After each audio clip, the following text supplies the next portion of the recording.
dessus, au dehors de sa peau. Le sol était si pur et les arbres si nus sur son passage. Ma vie frêle ne tenait qu'au fil de ma tristesse et aux souvenirs naissants. Sur le sol assoiffé de nature, Anna déverse 1000 miroirs de beauté. Elle a découvert la magie et étale des millions de rêves sur les crânes dégarnis de l'autorité. Anna, née au printemps, aurait pu convertir le monde à la beauté. Dans sa magnifique ignorance, elle ne fuit pas encore. Elle ignore tout des regards apeurés qu'il faudra cacher sous sa pureté pour survivre dans le monde des spectres. Une nouvelle religion est née dans la forêt, celle de la beauté. Les arbres timides et pudiques cachent leur laideur de bribes de ciel bleu. Le lac cherche à refléter les pensées d'Anna qui marche, insouciante.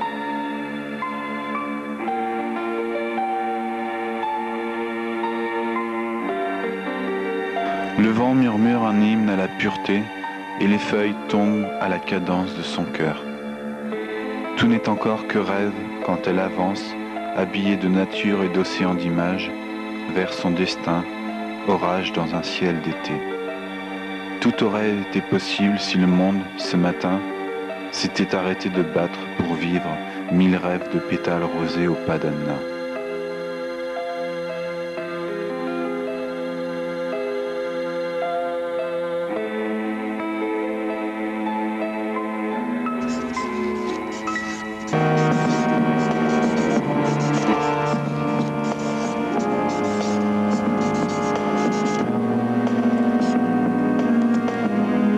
Dans l'hôpital de mes démences, je fume des rêves en hiver, mais la fumée n'est que haillons.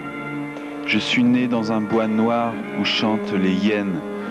La rivière qui coulait n'était qu'un écoulement continu de sperme où flottaient des vices multiples. Je suis né dans une forêt de pianos écorchés où les notes m'attirèrent plus que la grisaille. Je suis né dans les plaines de l'incertitude, scrutant l'horizon de mes poings acérés, afin de trouver le repos.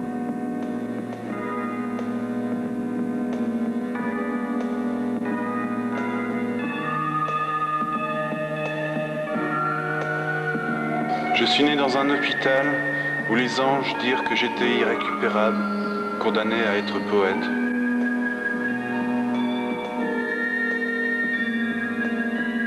Je suis né sous un toit de béton armé, tentant vainement de m'échapper à chaque envolée lyrique.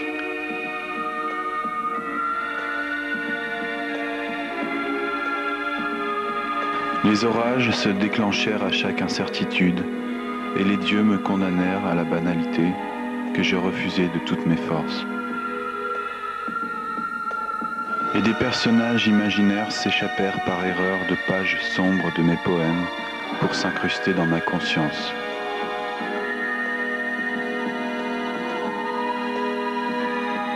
Je fixe des angoisses sur papier. Je suis un alchimiste de la douleur, mais la pierre philosophale n'est qu'illusion, sang et pluie. Par-delà les cauchemars se dresse une vérité première qu'il me faudra atteindre pour partager un triste privilège avec les mortels, la vision du néant, de l'indicible.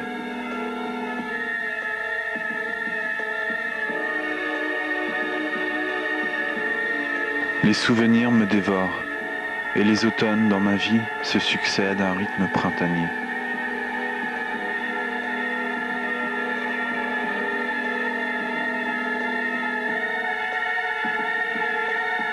La folie me murmure une douce romance. Je crache des araignées qui tissent des arcs-en-ciel noirs et blancs autour de mes écrits. Mes yeux magnifient le néant et mon regard vide s'échappe souvent. Mais dans ma solitude se cache un espoir, Anna, que j'ai créé pour réchauffer mes pensées d'un linceul de pureté. Vous teniez l'amour dans vos bras, sans savoir qu'il se tenait là, sage et immobile. L'amour est une femme, vue de devant, magnifique et lumineuse, une aube éternelle. La vie se réduit à la métaphore de l'amour. Le mal nous pousse tellement par derrière qu'on ne voit que le bien. Le mal m'a poussé sur un mur. et j'ai été forcé de faire demi-tour.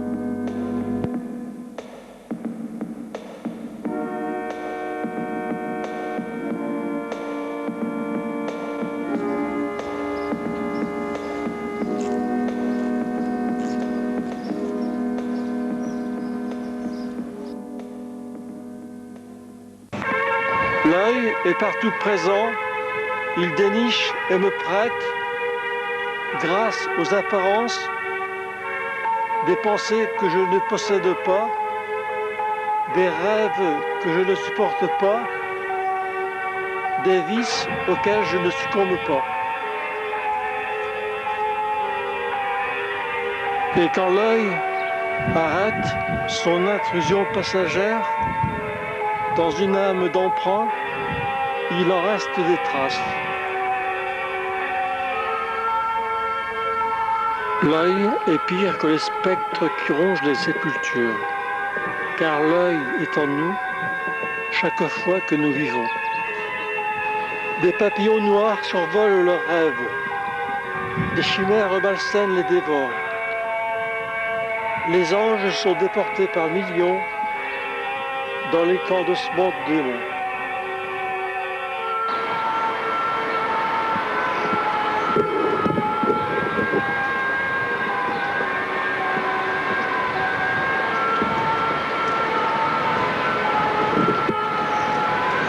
Le mal est une vieille putain monotone qui revient s'asseoir au pied des mortels.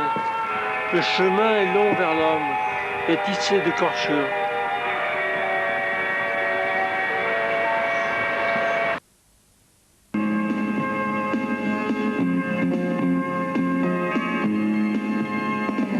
Des spectres grisonnants arpentent les rues. Le printemps frêle dégaine ses armes de beauté, mais sous l'arcade de Mars, personne ne scrute l'horizon. Je refusais le monde comme on refuse un chemin, si propre qu'il en devient laid. Je voulais avoir une dernière illusion avant de disparaître. Je devais faire semblant de croire que j'étais encore pure, comme Nicolas l'avait voulu.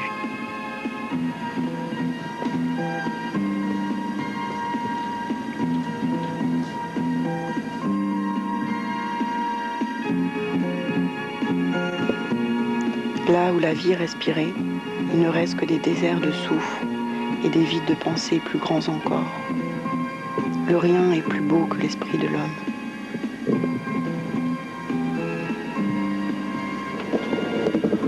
À l'aube, je refermais les livres pour m'adonner à la banalité. La vie est un iceberg dont la partie visible est la lutte hypocrite contre le mal. Voici la vérité, mesdames, messieurs. Tapez bien fort dans vos mains.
l'erreur.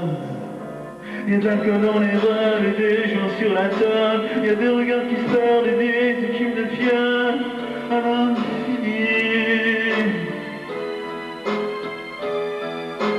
Dans un chameau, tu es un chameau, un chameau. Tu es un chameau, un chameau.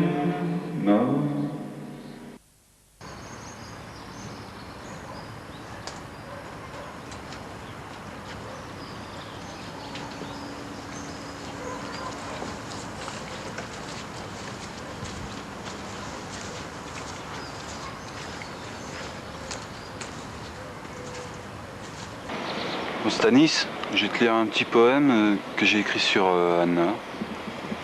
Le présent était un rêve et le futur déjà bâti. J'avais imaginé des songes pour envelopper son corps d'éternité. Anna avait fui la réalité pour enfoncer dans mon crâne des paradis verdoyants. C'est très beau, très très beau. Mais c'est qui cette femme dont tu parles? Cette femme, je croyais le savoir, je sais plus trop. Mais arrête de délirer, elle n'existe pas. Mais si j'existe, Nicolas, même si les autres ne me voient pas, je suis là. Ne m'efface pas. Garde-moi dans ta mémoire.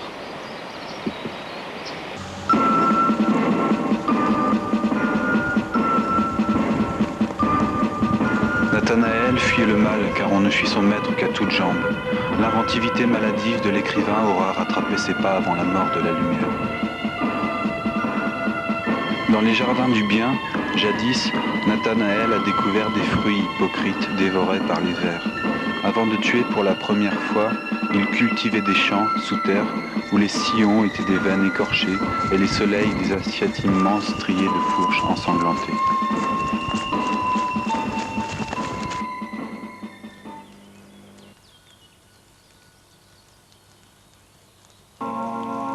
La population de la forêt a pris vie à travers les rêves d'Anna. Elle est seule, au milieu d'une place encombrée d'arbres, où les branches s'entrechoquent. Une sève odorante, suave et sensuelle, s'échappe voluptueusement des arbres. La faille commence à tronçonner son cerveau. L'eau sale est éveillée en elle.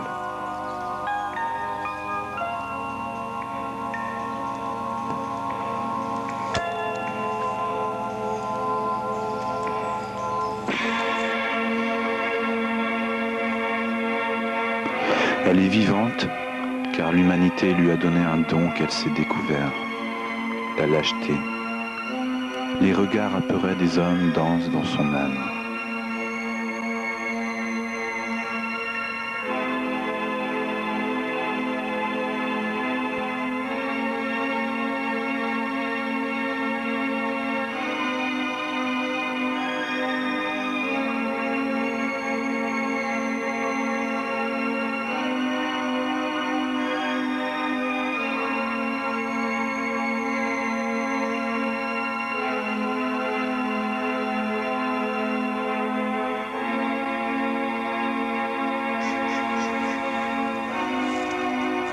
Dans ses yeux, elle découvre des océans d'eau où des marins, abrutis de travail, se jettent à l'eau. Dans ses yeux, elle contemple l'immuable. Elle voit des plaines gelées où courent des espoirs frigorifiés, en loques et si sales. Elle veut croire à la beauté de son visage, qu'elle entrevoit pour la première fois, découpé par les vaguelettes. Un visage qui pourrait tomber amoureux d'un arbre ou des vagues d'un rêve humain sur sa peau.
me sens perdu. Je te croyais différente, pure. Non, je suis sortie de tes rêves pour te rejoindre dans ton monde. Et Nicolas, ton monde, c'est aussi le monde. Je te croyais capable d'échapper à toute cette pourriture. Comment tu voulais que je survive, innocente et pure? Pourquoi les rêves sont-ils toujours aussi éphémères?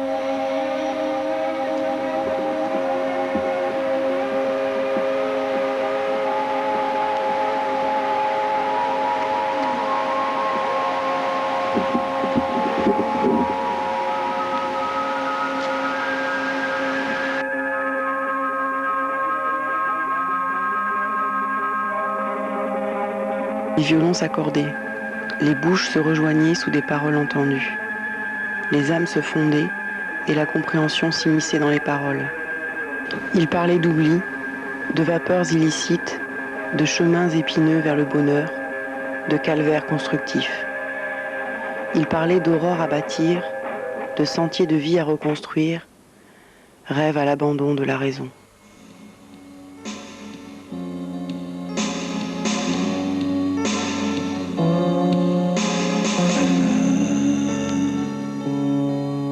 Dans tes mains, le monde peut s'incruster. Anna, les beautés de la nuit te diluent. Anna,